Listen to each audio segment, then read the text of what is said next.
Now we get to hear our beautiful Melissa. I can't wait. Thank you so much.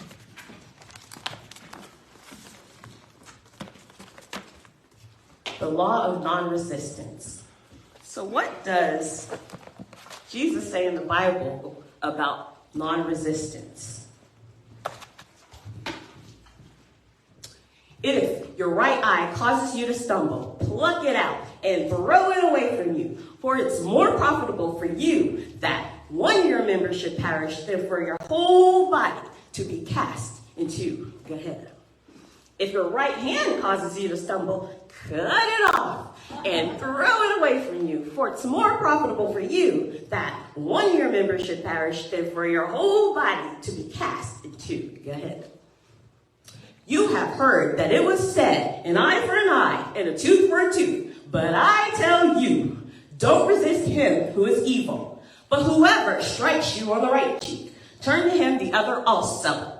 If anyone sues you to take your coat, let him have your cloak also. If someone compels you to go 1 mile, go with him 2. Give to him who asks you, and don't turn away him who desires to borrow from you. You have heard that it was said, you shall love your neighbor and hate your enemy. But I tell you, love your enemies. Bless those who curse you. Do good to those who hate you, and pray for those who mistreat you and persecute you, that you may be children of your Father who is in heaven. For he makes his sun to rise on the evil and the good, and he sends the rain down on the just and the unjust. For if you only love those who love you, what reward do you have? Don't even the tax collectors do the same? If you only greet friends, what more do you do than others? Don't even the tax collectors do the same? Therefore, you shall be perfect as your Father in heaven is perfect. Amen.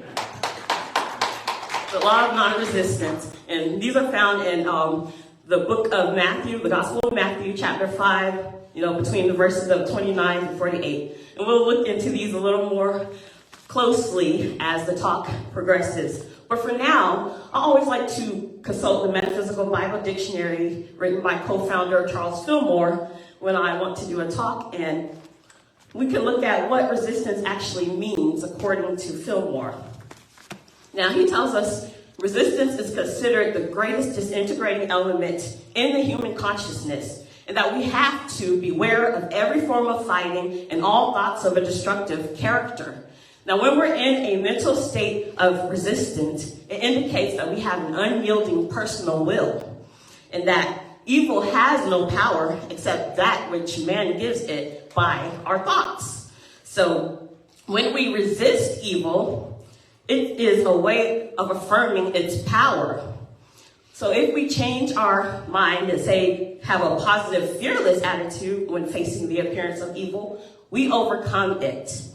And then this attitude comes from our understanding that evil has no power. We read in our first unity principle, there is only one power and one presence active in the universe and in my life, God the good omnipotent. So evil has no power. So what animal do you think represents resistance in the Bible? Anyone? A goat, actually, according to the Metaphysical Bible Dictionary. It's a goat. And Charles Fillmore references the Old Testament book Leviticus, and it comes from Leviticus 16:5-22. There's actually 2 goats in the story. One goat is killed as a sacrifice, and the other goat is actually let go. So what this represents is we should kill all resistance to God. That's the first goat. And as far as the resistance we have to other people, we send that out into the wilderness, which represents basically we just deny it a place in our consciousness. Now, Fillmore tells us we can't get rid of, we can't follow non-resistance in its entirety when we're in our human understanding, because we are complex individuals. So we are excused from following non-resistance in its entirety. But when we're in that Christ consciousness, that super consciousness, we can practice non-resistance. It is a reality for us. So he tells us non-resistance is a passive state of mind. So when I was doing my research on non-resistance, I came across 2 Unity books that talk extensively about non-resistance. And the first one is Discover the Power Within You, written by Unity popular author, minister Eric Butterworth. Now, when I first discovered Unity, this was my favorite book. It was one of the first books I read, and I still refer to it now. So he talks about the law of non-resistance in chapter 8. Now, he goes on to say that men using their force to get their way has caused so much world conflict and even our inner conflict, which in turn leads into physical illnesses. And he believes that without a doubt, if Jesus' teachings of non-resistance were universally understood and practiced, that we would see an end to all war, that we would see an end to all conflicts, between the nations, factions, the classes, and the races. And we would be taking that one giant step towards eliminating the root cause of all physical illnesses. Now, if we refer back to the first Bible verses that I said, plucking out your right eye, cutting off your right hand, basically what he's saying in this is that we have to just get right in consciousness with God, and that if anything is standing in our way, it must go. We have to cut it off. We have to pluck it out. So he wants us to cut off, things like envy, greed, anything that will take us away from our, understanding of God, our connecting to God in a sense. And why do he use such extreme cases? Like, why do we have to pluck our eye out and cut our hand off? Why is it so extreme? Thankfully we don't take this literally, but why did he use such extreme cases? And it's because he was the master psychologist. He knew how to reach people more than anybody, before him, and even more now. He knew what to say and how to reach the people, so that's why he used these type of examples.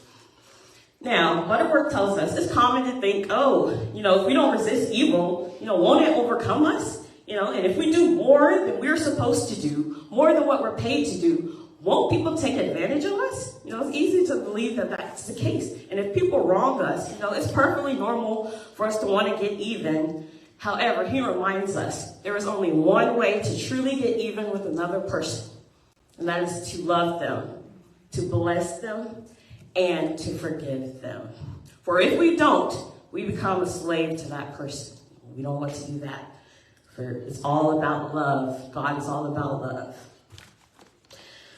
Now the verse that talks about turning the other cheek, if somebody strikes you on the right cheek, turn to him the other also. Now, Butterworth tells us this verse has been grossly misunderstood, and that it does not mean that we should become doormats to invite further assault. I'm going to say that again. It does not mean that we become doormats to invite further assaults. This really spoke to me because I was in a toxic relationship for almost 20 years, and I thought I was practicing non-resistance. I didn't fight back. I stayed there. I tried to make things work. I was there, and I was like, I'm still able to show up in the world, I graduated college with honors. I got a job. I moved up in a company, but so many times I didn't want to go home because, all the toxic things I had to experience. And I thought I was practicing non-resistance, but in reality, I was practicing resistance. I was resisting, the life that I should be able to live. I should be able to live in peace. I should be able to live free and not have to live in fear most of my life. So I definitely didn't, follow this verse, or I thought I was doing it right, and sometimes realize you're not doing it right, and it's okay. No judgment. So Butterworth tells us we have to remember that Jesus made the greatest discovery of the world, and he discovered that we are divine, the divinity in men. And he's trying to help us realize that, there's always a potential of strength within us, even in our times of weakness. And he's telling us that if we find ourselves in the wrong state of consciousness, we're obviously in the wrong state of consciousness if we find ourselves upset about something that someone has done to us, and if we're in this wrong state of consciousness, it's only going to compound the problem. And that Jesus says we have to turn. We have to turn to the other side of our nature, because we are both human and divine. And there is within us that spiritual unity with God, that no one can take our good from us. No one can take it from us. And when we're in this divine state of healing, all hurt is healed. The influence of the other person is nullified, and we become a healing influence on that person. So when we say, love our enemies, we're not saying to love them because they are deserving of it. We're saying it because if we don't love our enemies, we're not acting the part of our divinity, and it's causing us resistance. And the power that goes with that divinity is only when we act the part. So I love what Brother Ruth said about non-resistance. And now I'm going to move on to the book, What Are You?, written by Imelda Shanklin. Anybody read that? Yeah, on chapter 9, she talks about non-resistance. And actually, I read on the Unity Books website that they consider this chapter to be like the best chapter on non-resistance. So I thought that was interesting. So she tells us that non-resistance is actually stronger than resistance. You would think resistance is stronger because you're using oftentimes physical violence and such. But it says with non-resistance, it requires more mind capacity because, it's the divine within us, the essence of God. So when we are in resistance, we're opposing either by inertness or by active force, physically or mentally. And that just goes back to what I talked about with my relationship. I was basically practicing resistance by being inert, thinking you're practicing non-resistance. But she says we mentally resist more than we physically resist, which makes sense because we have to mentally resist first before we can physically resist. And so she tells us that things in life don't hurt us. They're powerless to affect us, but our reaction to them may hurt us. And so mental resistance is actually the act of receiving hurt, while mental non-resistance is the act of refusing hurt. Makes a lot of sense to me. So the essence of non-resistance is unity. We're not isolated from the rest of the universe because we are an indispensable part of the universe. And as such, the universe loves, protects, and cherishes us. She says if we hate others, we hate merely what our imperfect vision has claims to see in others. And if we distrust others, distrust is but proof that we doubt the integrity of the universe. And if we resist anything, we but resist the opinion that we have formed in relation to that thing. So I think it's all about, our perception, our reaction, personal responsibility, really. Now, the next statement made a lot of sense to me. She said, if you criticize the religious faith of anyone, you but resist their faith. Resistance to religion in any form is non-religious. This made me think about when I first discovered Unity. I was just like, oh my gosh, this makes so much sense. Everybody should follow this. Why is everybody following other religions? This is the best one. That's how I felt. But then I had to realize that everybody has their own unique paths to God, And even here in Unity, we all think differently. We all have our own paths, and we might not all share the same beliefs. So I had to realize that, everybody has their own unique way of showing up in the world, of believing in God. And it's a blessing to be able to live in a country where we can follow, religion the way we see it, our understanding of God the way we see it. It may not be the same as our family, our friends. And I just think that it's a blessing. And I'm hoping that everybody can be able to experience that. Because I know some people, due to family obligations, aren't able to really experience a different way of looking at things, but I pray that everybody's able to get to that place in their lives.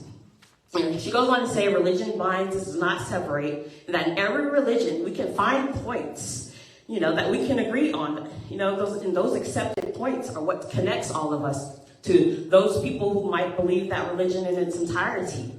And this made me think about last year, one of my older sisters, she invited all us sisters to go to church with her. And, it was really different from here. It's definitely different. But when I went, I was able to experience the whole service, and I really enjoyed it. I loved the energy that they had there. They had a lot of energy. The minister, she was just very passionate about what she was talking about, and I loved the energy. I loved the music. The music was good too. I even knew one song that they sang, so it was great to see my sister so happy in her element, being around people who believed like her. It just made me think about every time I come here, how happy I am to be here. So it was a great experience to see that, to realize, I can find things here that I accept, and, and if she invites me again, I'll probably go back with her, So it was a great experience. And Shanklin goes on to say, that resistance focuses on the details, while non-resistance accepts the generalizations. If we can agree where we can agree, we reframe considerations of points that we do not accept, we keep the unity with the universe, and that there's always ground for agreement. Now, of course, we might not be there, and that's okay too. But if we find that we cannot find an agreement, what we need to do is withdraw in peace. Yes. So non-resistance is not tolerance. It is a positiveness that offers no opposition. So when we are non-resistant, we don't believe that we are better than others. I mean, Jesus didn't believe he was better than others. He would even say, why do you call me good? No one good is one but God, So we don't believe we're better than others. And we don't consider differences. We consider likenesses. We have no enemies because we are not an enemy. Really, once you love your enemy, it doesn't become your enemy anymore. It becomes your friend, really. So this next statement really spoke to me. It says, do not resist your experiences by being ashamed when you had not known how to let God deliver you. And that just makes me think again about my almost 20-year toxic relationship. I recently got out of it last year, and I'm so grateful to finally be free. And though the circumstances were tragic, I'm just happy that I'm here. I'm a survivor, and I'm up here to talk with you all today. And I'm finally free, and finally in a state of peace that I've never felt before. And I'm just so grateful to be able to be here today with you. And, as I'm going through this, I'm just like hoping, I can reach somebody out there who might be in a similar situation. They can get out sooner than I did, or just know that God is with them no matter what happens in the situation. And yes, it says, do not oppose God by trying to demonstrate yourself. I tried to demonstrate myself for so long. I didn't want to tell anybody what was going on because, I'm just like, I'm able to still operate in the world, even though it seems as everything is getting worse and worse. But I'm still here. I'm trying to make it work. But, at the end, I realized it was getting worse and I wasn't making it and it wasn't working out. But I'm happy to say here that I'm here today. And I'm so grateful that I let God demonstrate through me. And it definitely was a miracle in my life, as she mentioned. His demonstration will be a miracle in your life. And I'm so grateful, so grateful that I'm here today. Now, Reverend Lori Boyd tells us in her book, Dark Matters, discovering the wholeness in the shadows, that we can sometimes use our spiritual practices with resistance as a way of avoiding ourselves, and that we have to deal with our unfinished business, or it won't go away. It'll just keep coming back in different forms until we accept it. Now, she talks about her struggles with chronic depression and where she knew she needed to make a change. She was feeling miserable, and it just reminded me of my own situation. I was feeling miserable. I knew it was time for a change. And like her, she said she grew up with, great parents who instilled in her she could do anything she could set her mind to. Similar to me, my parents instilled in me that I could do anything I set my mind to. But yet we were both still stuck, in our situations. We didn't want to ask for help. We wanted to handle it all ourselves. And she said she ended up going to therapy and getting on antidepressants. That's what helped her. And so, as I'm still fresh in my experience, I'm trying to discover what works for me. And throughout my whole situation, I, of course, had my tools here that I discovered when I discovered Unity, using spiritual affirmations and spiritual denials, as well as listening to spiritual music, like Ricky Byers' music really helps me throughout my situation. And I'm so grateful I'm able to go to her spiritual revival next month It's going to be a healing experience for me, as well as hearing my favorite music and finally meeting my favorite singer of all time. So I'm so grateful to have this opportunity to be able to do that. But yes, we have to reach out for help. We have to find a solution to our issues, our problems, and see what works for us in our spiritual toolkit. So I'm also joining, support groups, being able to hear from other people who have been in similar situations than me or still in those type of situations has really helped me to realize I'm not alone. So, as we go into meditation, I want to do a denial and an affirmation. And then I'm going to read I Am There poem, a little bit of it since it's kind of long, but I'm going to read I Am There by James Gillette Freeman because I've read that poem so many times since I had so many, dark moments. I would read this poem and it would help me come out of those dark moments and be in a state of peace. So, close your eyes, get comfortable in your seats as we prepare for the meditation. Inhale and say, I take in the new. Exhale. I eliminate the old. Inhale. I take in a positive future. Exhale. I eliminate a negative past. Do you need me? I am there. You cannot see me, yet I am the light you see by. You cannot hear me, yet I speak through your voice. You cannot feel me, yet I am the power at work in your hands. Only in absolute stillness, beyond self, can you know me as I am, but then as a feeling and a faith. Yet I am there, yet I hear, yet I answer. When you need me, I am there. Even if you deny me, I am there. Even when you feel most alone, I am there. Even in your fears, I am there. Even in your pain, I am there. You can of yourself do nothing, but I can do all, and I am in all. Though you may not see the good, good is there, for I am there. I am there because I have to be, because I am. I am assurance, I am peace, I am oneness, I am the law that you can live by. I am the love that you can cling to. I am your assurance, I am your peace, I am one with you. I am. Though you fail to find me, I do not fail you. Though your faith in me is unsure, my faith in you never wavers. Because I know you, because I love you. Beloved, I am there.